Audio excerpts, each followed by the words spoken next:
जय हिंद। मैं R K. Sahu, Indian navy से रिटायर्ड। आज आपको एक ऐसी चीज़ बताने वाला रहूँगा कि बहुत सारे बच्चे 11th और 12th कंप्लीट कर लेते हैं, उसके बाद सोचते हैं कि हम क्या करें। यही चीज़ आज से 25 साल पहले मेरे साथ भी हुआ था। मैंने 12th कंप्लीट किया, उसके बाद मैं सबसे बड़ा टेंशन था कि मैं आगे क्या करूं, कॉलेज ज्वाइन करूं या आगे और कुछ कर सकता हूं या अपने पैर में खड़ा कैसे हूं। बहुत ही मानसिक ये चलता रहता है। तो जो बच्चे आज मेरे को देख रहे हैं या जिनके माता पिता जो इस अपने जिनके बच्चे अभी 12th में होंगे, तो उनके लिए एक ऐसा चीज़ मैं बता रहा हूं जिनको आप देखोगे और इस चीज़ को कंपटीशन एग्जाम के प्रिपरेशन करेंगे डिफेंस लाइन में, तो बहुत ही सुनहरा है। आप 1 साल के अंदर अंदर आप अपना पैर पे खड़ा भी हो सकते हो, वर्दी पहनने का सपना सच कर सकते हो। जानते हैं कैसे है? ये 12th पास एंट्री है। सबसे पहले कुछ एंट्री है जो मैं एनडीए से स्टार्ट करना चाहूँगा। एनडीए ये है नेशनल डिफेंस एकेडमी। इसके बहुत ही बेस्ट है। इसको आप 12th पढ़ते पढ़ते आप इस एग्ज़ाम को दे सकते हैं और 12th कंप्लीट होने के बाद इसका जो एग्ज़ाम है वो यूपीएससी कंडक्ट करता है और इसके लिए जो उम्र है वो 16.5 से 18.5 साल होता है।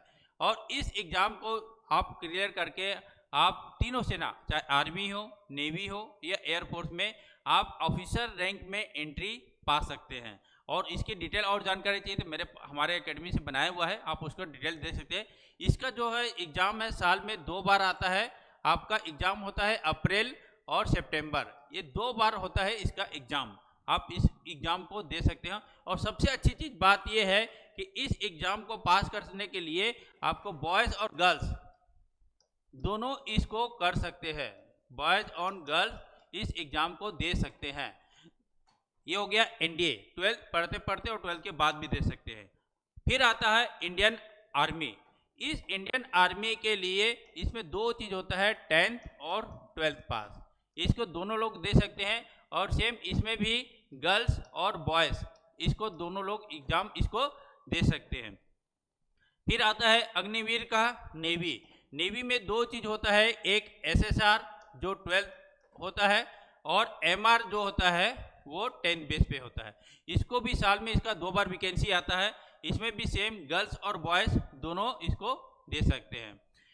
फिर आता है अग्निवीर का एयरफोर्स। एयरफोर्स में 2 ग्रुप होता है, एक और वाई, दोनों को अप्लाई कर सकते हैं। इसमें भी सेम गर्ल्स और बॉय दोनों दे सकते हैं। हाँ, इसके लिए ये है कि आपको 12th पास प्लस इंग्लिश में कम से कम आपको 50% होना चाहिए।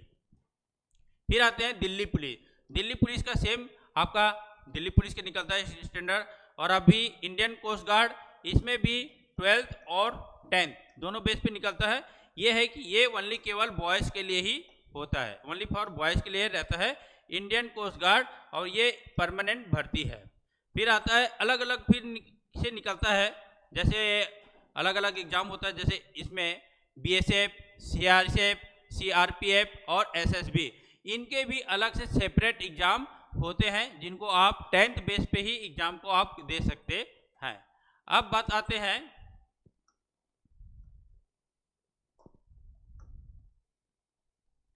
SSC CHSL. एसएससी सीएचएसएल जो होता है ये पूरा का पूरा 10th और 12th बेस पे रहता है। ये पूरा 12th बेस एसएससी के थ्रू होता है। इसमें आप income tax officer, custom officer, GST विभाग अलग अलग में जा सकते हो। ये जो एसएससी एचएमटीएस होता है ये पूरा 10th पास मांगा जाता है। और ये जो एग्जाम जितने भी बता रहा हूँ ये बॉयज़ प्लस गर्ल्स ये दोनों लोग अप्लाई कर सकते हो, कोई एज का वो लपने नहीं है, आराम से इस चीज़ को कर सकते हो। फिर आ जाता है एसएससी स्टेनो। एसएससी स्टेनो भी आपका सेम है, स्टेनो इसमें आपको होना चाहिए।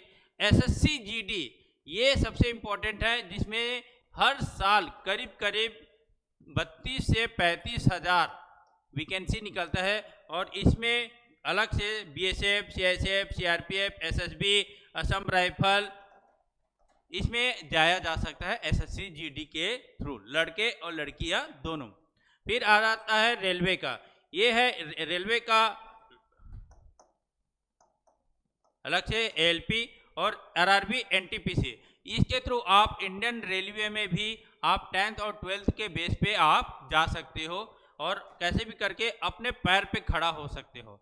ये आपके काफ़ी सारे जो ये है कि आप कौन कौन से में जा सकते हो एग्जाम के 12वीं के पास में, ये डिफेंस से रिलेटेड है। और ये जितने भी एग्जाम मैं बता रहा हूँ ये सब का हमारे छत्तीसगढ़ डिफेंस एकेडमी में यहाँ पे पूरा कंप्लीट कोर्स चलता है। तो जो कोई भी बच्चे लगता है कि कैसे भी करके हमको अपने पैर पे खड़ा होना है, आइए, वेलकम। ऑलरेडी इसका बैचेस स्टार्ट हो चुका है। आप अपना वर्दी पहनने का सपना है, कैरियर है, अपने माँ बाप का नाम रोशन कर सकते हो। Thank you. जय हिंद, जय छत्तीसगढ़।